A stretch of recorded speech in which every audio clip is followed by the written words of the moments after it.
পাক পরবর্তীগারে আলমে ফরমাইন আসমানের পানি দি জমিন রে আপনার কি করইন জীবন দিন। কয়েকদিন পর পর কঠিন আবহাওয়ার কারণে বৃষ্টি জল না হওয়ার কারণে জমিন মরা অবস্থা ধারণ করে ফয়লা মরে জমিনের ঘাস সকল ঘাস মরার বাদে আস্তে আস্তে ফসল মরে, তার বাদে রিজেকর কমি আয়, জীবজন্তু আল্লাহর সৃষ্টি জগৎ জানদারে আল্লাহর কাছে খান্দা আরম্ভ করে। জমিনবাসী যখন খান্দে রিজেকের দরন, তখন পাক পরবর্তীগারে আলমর রহমত বরদাস্ত হয় না। আল্লাহ পাক যাতে আসমান তাকি পানি দিয়া জমিনও ফল ফসল তরি তরকারি ভিন্ন জাতির রিজেকর ব্যবস্থা করিয়া দিন। আসমানে যদি খান্দে না অর্থাৎ মেঘ দে না, তে জমিনবাসীর রিজেক বাহির হয় না। এর কারণে আল্লাহর রহমত হইল মেঘ। মানুষে যখন জীবজন্তু অন্যান্য জগৎরে ফালে তার রিজেকর দরকার পায়। আপনি যত ভাবনা করো কুয়া জন্তুর রিজেক আমি দিমু, আপনার পক্ষে কোনো জীবজন্তুর রিজেক দেওয়া সম্ভব নয় আল্লাহ যদি না দে। জমিনও যখন গাছ থাকে না, তখন ভিন্ন ভিন্ন জন্তুর জান প্রাণ কষ্ট হয়। অনাহারে অর্ধহারে জীবন খাটানির দরকার পায়, তখন তারা খান্দে আল্লাহর কাছে।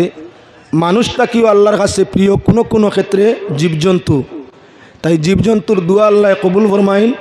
হঠাৎ করে আসমানের মেঘর আকার ধারণ করইন। এর বাদেও জমিনও মেঘ দিয়া জমিনরে শান্তি বানাইন। জমিনও নানান নমুনার রিজেক, জীবজন্তুর রিজেক, কিড়ামাকুড়ার রিজেক, কীট পতঙ্গর রিজেক, মানব দানবর রিজেক আসমানের পানির ভিত্তিতে জমিনতে উৎপন্ন হয়।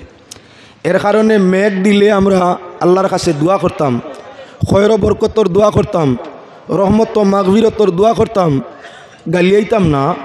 হায় রে আয় আস্তা বসে ওয়াজ লাগাইছি, হালার হালার মেঘে টাটা ফালাইছে। আল্লাহ জানে আমরার লাগি কোনখান বালা কোনখান বাদ, কোন সময় কোন ব্যবস্থা করলে আমরার লাগি খয়র বরকতর সবব হইব, এই কথাটা আল্লাহ বালা জানে।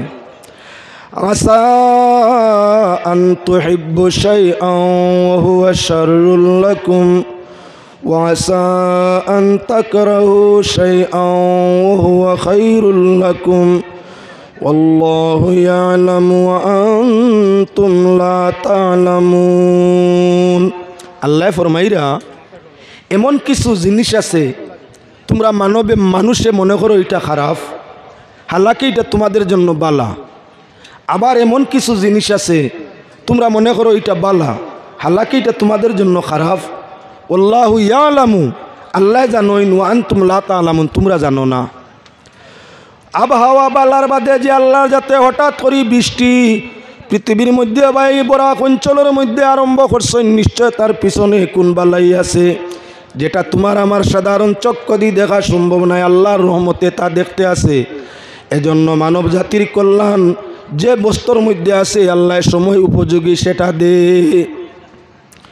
যাও এখন মেঘর ওয়াজ করার দরকার নাই, যেহেতু মেঘ আমরা দিকটাই সরছে। মেঘ ইনশাল্লাহুল আজিজ আমরার কাছটাই সরে গেছে গিয়া, এজন্য আমরা মেঘর ওয়াজের দরকার নাই। আমি আপনার সামনে অর্ধরাত্রি মানুষ যখন ঘুমায়, ঘুমানির কিছু নিয়ম নীতি আছে, ঘুমাইবার বাদেও কিছু নিয়ম নীতি আছে। এজন্য আপনার শোভন বিভাগ নিয়ে কোরআনে করিম তে আয়াত শরীফ তিলাওয়াত করছি। ওয়াজ তো অনেক শুনিয়া তাকইন, নমাজ পড়লেও তো সব, রোজা রাখলেও তো সব, হজ করলেও তো সব, জকাত দিলেও তো সব, ভাই বোন দিয়ে মায়া করলেও সব, পাড়া প্রতিবেশীর হক আদায় করলে এমন সব, আলিমুলামারে মহব্বত করলে এমন সব। ইলা ওয়াজ হামেশা শুনি। শৌভন বিভাগে ওয়াজ কম চলে, শৌভন হইয়া থাকলো নবুয়তর 40 ভাগের 1 ভাগ। একজন নবীরে আল্লাহ নবুয়ত দিয়া যে পরিমাণ দয়া মায়া ফজল করম ফরমাইছেন, সঠিক স্বপ্নর মাধ্যমে একজন মুমিনরে তার 40 ভাগের 1 ভাগ মায়া ফরমাইছেন। হাদিস শরীফের মধ্যে আইছে রুইয়াতুল হাক্কি জুজউম মিনান নবুওয়াতি 40 জুজআ। নবুয়তর 40ওয়া অংশ হইল সঠিক স্বপ্ন। নবুয়তর 40 ভাগের 1 ভাগ সঠিক স্বপ্ন। আল্লাহ পাক পরওয়ারদিগারে আলমে আসমানের ফয়সালা, পাক পরওয়ারদিগারে আলমে মানুষ জাতির জন্য আসমানের মধ্যে ভিন্ন ভিন্ন সময় ভিন্ন ফয়সালা করইন। আগেও কর্তা এখনও করইন, ভবিষ্যতেও করবা। সেই ফয়সালাটা আগের যুগে আল্লাহ নবী হগলোর মাধ্যমে মানুষরে অবগত করে দিতা। কিয়ামত পর্যন্ত রসুল করিম সাল্লাল্লাহু আলাইহি ওয়াসাল্লাম খাতিমুন নবীনের পরে কিয়ামত পর্যন্ত আর কোনো নবী আইতা নাই। আল্লাহ পাক পরওয়ারদিগারে আলমে আসমানের মধ্যে যে ফয়সালা নিবা সেই ফয়সালাটা জমিনবাসী কেমনে জানতো, জানার তো কোনো সুযোগ নাই। আগে নবী হগলোর মাধ্যমে জানতা কোন সময় রহমত আর কোন সময় গজবার, কোন সময় আল্লাহর পক্ষ থাকি বালাইরি ফয়সালা ওর, কোন সময় বুড়াইরি ফয়সালা ওর। এটা আগে নবী হগলে অবগত করিয়া আল্লাহর পক্ষ তা ইমান সরিয়ে দিলেইতা। খাতিমুন নবীন সাইয়্যিদুল মুরসালিন শাফিউল মুজনিবিনের পরে পৃথিবীতে আর কোনো নবী আইতা নাই। কিয়ামত পর্যন্ত আর কোনো নবীর আগমন নাই। তবে মিশা নবী একজন দুইজন নাই, 30 জন নবী মিশা নবুয়ত দাবি করবা। রাসূলুল্লাহ সাল্লাল্লাহু আলাইহি ওয়াসাল্লামের পরে কিয়ামতের আগে মিশা নবী, অসত্য নবী, মিথ্যাবাদী নবী 30 জন হইবা।